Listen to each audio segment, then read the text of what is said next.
Nilalapit na naman ang araw ng mga puso. Ika nga nila, love is in the air.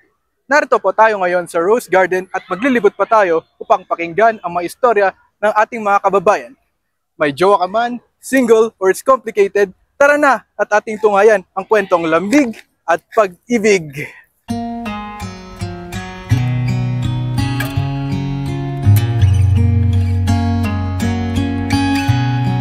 Love at first sight ko. Sa third floor ng Otohan. Nakita ko siya nung February 14 and then, ayun, nilapitan ko, sinabi ko agad na gusto ko siya. Tapos doon, nag-start na doon. After a week, naging kami. Love at first sight sa Divine Mercy Shrine. Yung best friend niya, kaklasmate ko, doon kami nagkakilala. Tapos parang Station of the Cross yun.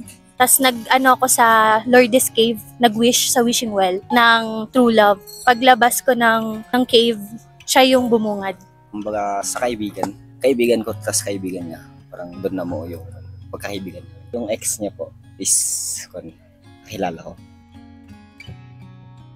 Chill lang. Hindi naman po ako naghahanap masyado ng someone pa po. For studies lang po. Chill kasi syempre parang mas gusto ko na lang mag-chill with friends, ganun. Practical man ang buhay ngayon. 'Di ba? Yung ibibili mo ng bulaklak, bili mo na lang ng ulam. Actually, na-celebrate na namin siya early. Nag-simple dinner po kami. Ngayong year, ngayon kasi nagpa-book ako dito sa hotel ng fine dining. Simple lang po yung kain sa labas, picnic, or basta magkasama po kami. Ayos lang po.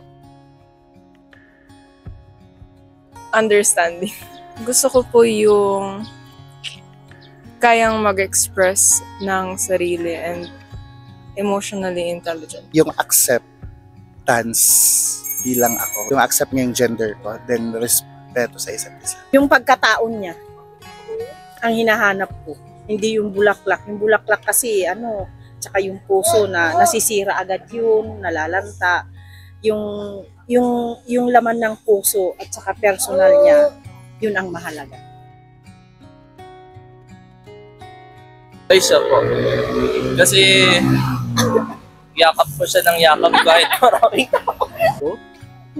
Both po. At iyan ang kwento ng lamig at pag-ibig dito sa Baguio. Iba-iba man ang estado ng puso, siguradong may lugar sa pagmamahal. Ako si Gian Ladit, hanggang sa muli dito sa kwentong lamig at pag-ibig.